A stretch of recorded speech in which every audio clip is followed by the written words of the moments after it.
महागठबंधन के समर्थन से क्या प्रशांत किशोर बदल देंगे पटना के बांकीपुर की सियासी कहानी। 30 साल के भाजपा के किलों पर विपक्ष की है नजर। जानिए आखिर कैसे पलट सकते हैं बाजी। पटना के बांकीपुर विधानसभा सीट पर होने वाला उपचुनाव महज एक सीट का चुनाव नहीं बल्कि बिहार की सियासत का सबसे बड़ा इम्तिहान बनता जा रहा है। भारतीय जनता पार्टी के लिए यह चुनाव उनकी साख, संगठन और नेतृत्व की परीक्षा है, तो वहीं जनसुराज के सूत्रधार प्रशांत किशोर के लिए यह अपनी राजनीतिक हैसियत साबित करने का सुनहरा मौका माना जा रहा है। सियासी गलियारों में चर्चा तेज है कि प्रशांत किशोर खुद को बांकीपुर में चुनावी मैदान में उतार सकते हैं और इसकी तैयारी लगभग अंतिम दौर में पहुंच चुकी है। बांकीपुर सीट बीजेपी के राष्ट्रीय अध्यक्ष नितिन नवीन की परंपरागत सीट रही है। राज्यसभा सदस्य बनने के बाद उनके इस्तीफे से यह सीट खाली हुई है और अब होने वाला उपचुनाव भाजपा के लिए प्रतिष्ठा का प्रश्न बन गया है। अगर इस सीट पर प्रशांत किशोर ताल ठोकते हैं तो यह सीधा मुकाबला केवल भाजपा से नहीं बल्कि उनके राजनीतिक वर्चस्व से होगा। दिलचस्प बात है कि महागठबंधन के भीतर भी नई सियासत बिछती दिखाई दे रही है। कांग्रेस खुलकर सुझाव दिया है कि अगर प्रशांत किशोर मैदान में उतरते हैं तो महागठबंधन को अपना उम्मीदवार नहीं उतारना चाहिए। दुश्मन का दुश्मन दोस्त की रणनीति के तहत विपक्ष एक साझा उम्मीदवार के रूप में प्रशांत किशोर को समर्थन देकर बीजेपी को उसके सबसे मजबूत गढ़ में घेरने की तैयारी करता दिख रहा है।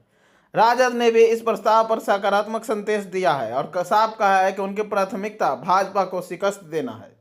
यह चुनाव मुख्यमंत्री सम्राट चौधरी के लिए भी पहली बड़ी राजनीतिक अग्नि परीक्षा मानी जा रही है।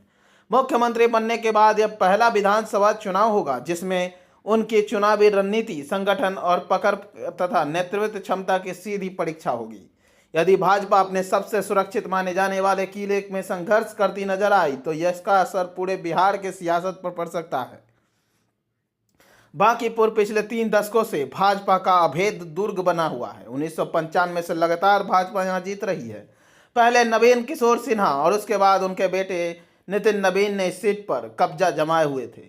विपक्ष की रणनीति केवल उपचुनाव जीतने तक सीमित नहीं दिख रही है। अगर कांग्रेस, राजद, वाम दल और अन्य सहयोगी दल प्रशांत किशोर के समर्थन में एक मंच पर आते हैं तो यह संदेश केवल पटना नहीं बल्कि कई जगह दिल्ली तक भी जा सकता है। विपक्ष इसे प्रधानमंत्री नरेंद्र मोदी और भाजपा नेतृत्व के खिलाफ साझा राजनीति मोर्चे के ट्रायल के तौर पर देख रहा है। यदि यह प्रयोग सफल रहता है तो आगामी बिहार विधानसभा चुनाव में इसी मॉडल को आगे बढ़ाया जा सकता है।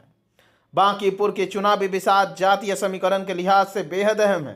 करीब 3.79 लाख मतदाताओं वाली इस सीट पर लगभग 70,000 कायस्थ वोटर सबसे निर्णायक माने जाते हैं। यही वजह है कि भाजपा वर्षों से इस समाज के उम्मीदवार को टिकट देती रही है। इसके अलावा भूमिहार, ब्राह्मण, राजपूत, वैश्य मतदाताओं का बड़ा हिस्सा भी भाजपा का पारंपरिक समर्थन माना जाता है। वहीं यादव, कुर्मी, ओबीसी, मुस्लिम, दलित वोट बैंक विपक्ष की संभावनाओं को मजबूत करता है, बशर्ते पूरा विपक्ष एकजुट होकर एक उम्मीदवार के पीछे खड़ा हो। अब सबकी निगाहें प्रशांत किशोर की औपचारिक घोषणा पर टिकी है। अगर वे चुनाव लड़ते हैं तो महागठबंधन उन्हें खुला समर्थन देगा तो बांकीपुर का उपचुनाव राजनीति की नई प्रयोगशाला बन सकता है। यह मुकाबला तय करेगा कि भाजपा अपने सबसे सुरक्षित किले की हिफाजत कर पाती है या विपक्ष पहली बार उसके गढ़ में बड़ी सियासी दरार डालने में कामयाब होता है।